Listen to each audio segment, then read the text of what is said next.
Why ain't the Corvette a supercar? I want to know. Somebody answer that. My camera looks so clean now. It's been all that time. Yeah.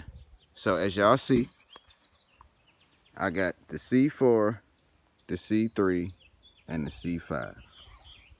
Another C4 behind the C3, but let's go with these three. That's 20 years of a difference. Y'all know one thing they got in common? They all got a different variance of a 5.7 liter motor. I bet y'all didn't know that. Yes, they do. Yes, it's a different one that's in between there. Would be the second gen C4, which has the LT1, LT4, LT5. But let's just stick with the LT1 for base model purposes, missing. That's the L98 350. That's just a, I don't know what that 350 is, but it's a gaboo-boo. And we got the legendary LS1 right there. You know what? I'm going to take this back, so I'm going to take a couple pictures, and I'm going to get back with y'all. Muscle Gang Nation, holla at your boy, it's Billy Clint. I know it's another day, outfit a little different, you know, from the beginning of the video. That's because the whole video that I recorded yesterday was flipped upside down like Lionel Kitty City used to do back in the day. Turn it frown upside down, except I turned the smile upside down to a frown on that one. So it kind of got me a little off today, but I'm going to get it, you know, we be all right, you know. I'm going to have to shoot a couple videos off the phone, hopefully it work. And it's an old phone, it's an iPhone 6. I got an 8 and all that stuff. But I don't know how to work it, so we going to rock with this, y'all. Just bear with a brother, you know what I mean? I promise y'all shit going to change this year. Yeah, I just said the S word. I ain't even going to erase it. I just hope you... Mistake, you too. Truck coming, okay, but... Let's get to the 3, 4, and the 5. I think yesterday I said they all got a variance of 5.7 liter motor. Now, let's start first with the L48 V8. 5.7, which equals 350 cubic inches. Now that is a 1980 model. Now here's a fun fact. 1979, they had 195 horsepower. And for 1980, they took 5 horsepower away and took it back to 190.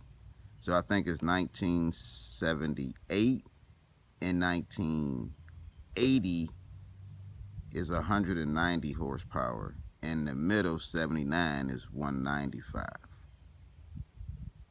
And then they had the Crossfire that came out in the last year, the C2, which is 82. And then they never had an 83 and they went to 84, which the first year. The last year, the C3 was the Crossfire injection. And then the first year, the C4, which was 84, was a different variant of the Crossfire injection, which they both was super crappy. That's why they lasted a 1 and a 1 is what I call. And then year 2, they came with what they called the L98 V8. I think it was 239 horsepower, 330 feet-pound of torque, which I don't know what the torque is in that. 190 horsepower ain't that. But you know what? Oh yeah, let me talk about this one too. Okay. So right here we have the all-new 5.7 liter LS1 engine.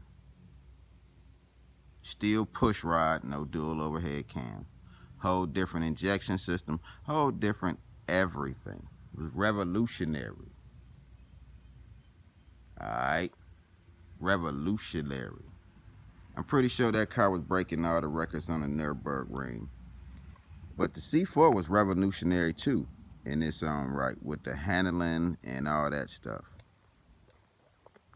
So look, I'm gonna shut it off. I ain't gonna do all that other stuff because I don't know what to do. I'm gonna shut it off and then I'm gonna open the hoods. Now, they've been sitting out. That's what I'm working on.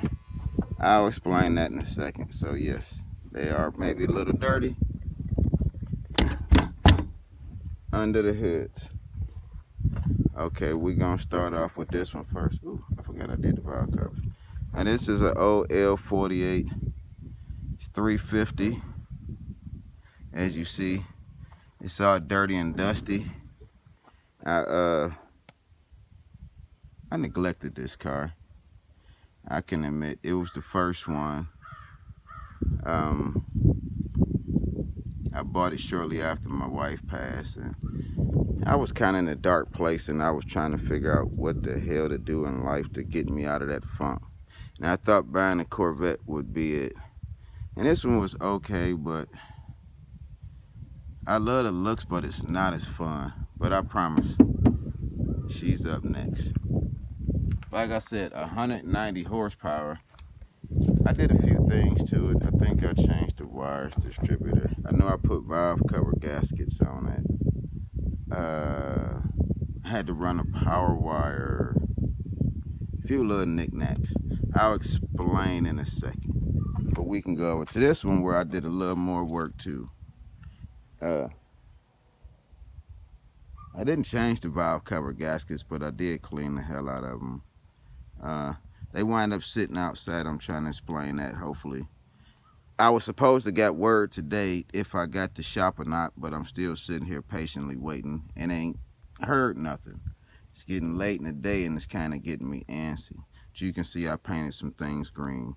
And if y'all been following me, y'all know all this about to change because I just bought that powder coating oven. So I'm going to start powder coating once I get a shop to put it in. So y'all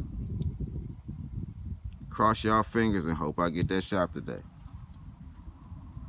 So remember, this is a L98. It's an 86 model, so it's the second year of this, of the tune port injection, which there is some differences between 85 and 86. One thing I found out was this alternator bracket.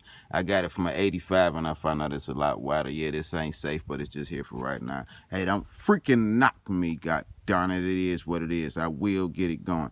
I have an explanation for this one too. See, things is gonna change if we just get this freaking shop.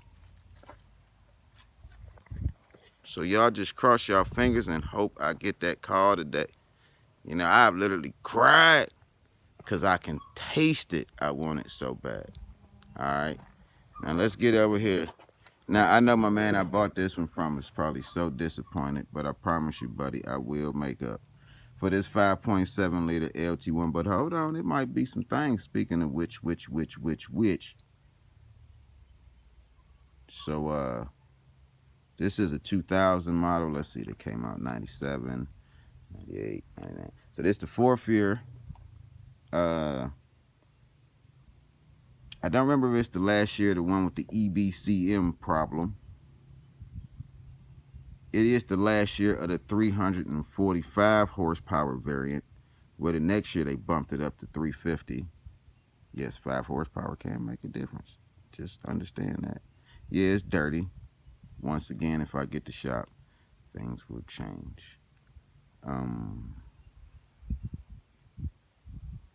think it's 350 feet-pound of torque. I think the torque was basically the same as the horsepower in it. I don't really drive it. I don't like the way the temperature gets on it. I'm pretty sure I put a video out on cleaning the radiator. I can't upload the darn video of me just changing the thermostat, which I thought was kind of new anyway. But yeah, I don't like the temperature. I don't like a few things on it. So I don't know. Motor might be a little sick, and I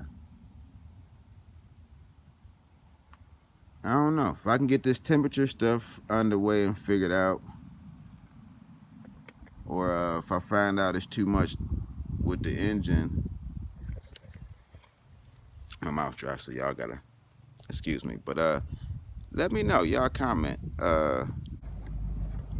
Now, fun fact, at least to me, I'll keep it a buck, I think these was the biggest jumps in Corvette history outside the C7 to the C8. We don't even count that because the whole engine was replaced from the front to the back. But outside of that, I think these was the most revolutionary jumps, like considering 1 to 2, 2 to 3, such and such.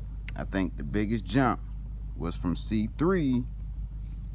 I think the biggest jump was from C3 to C4 in just overall handling, horsepower, all that. But then, would it be from C4 to C5, how they completely changed how they got the drivetrain set up and put the transmission in the rear for better weight distribution and all that. But these definitely was the biggest jump. From 5 to 6 was really nothing, half the parts fit. 6 to 7 almost the same platform. 1 to 2 was definitely not too much, and 2 to 3 they wasn't even really performance cars right there. They were just overgrown muscle cars. They really became performance / supercars with the C4. The handling with the power was just tremendous. These wheels though, you gotta admit, them wheels look beautiful on there. Yes, I got a dirt yard, but and those are factory Corvette wheels, just future Corvette wheels. That wasn't for this car. I think they came for a C6, but they look beautiful. Ain't that funny how I just got factory wheels on all of them? Even on this, these is factory Camaro wheels. We all know I got the C6 ZR1 wheels. For this, they just sitting right here, and from me starting the powder coating shop, I just decided not to put them on yet until I powder coat them. I'm almost want to powder coat them bronze. I think bronze. That's the one more like gold. And put them on the C4. Y'all know what? Check this out. What y'all really need to do, well, we gonna do one of these days. We gonna figure out this thing. What the hell to do with it? You know what I like though? The saw blade don't look bad on there, but I think that BMW BBS might look pretty good once. I got a powder coater. I can make them things anywhere I want. I kind of like that. Change the cap. I can do all that. You know. We figured this out. I almost started cutting the windshield out. We figured that one out. Cut off. But I'm glad I did, because it brought me to a question I got for y'all.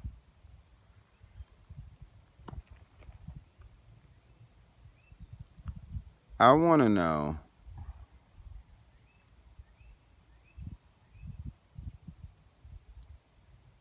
how the fuck is an NSX from the 90s declared a supercar with 200 some horsepower, but not a Corvette?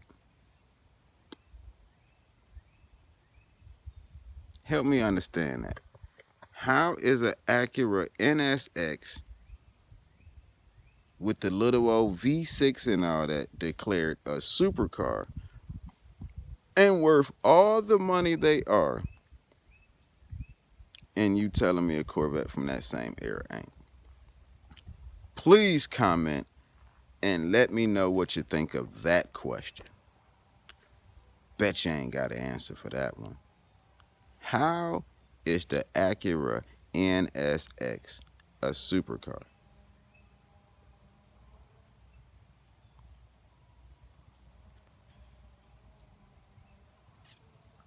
I like to know what a 1984 Ferrari can do to a 1984 Corvette in performance too. Alright y'all, I just wanted to make this short video. Like, comment, subscribe to the channel. Like I said, I'm gonna have better stuff. Just right now I gotta figure out how to get my cameras and stuff with the computer and all that being sent out, so I can have some quality. But holla at y'all boy, and I'm out.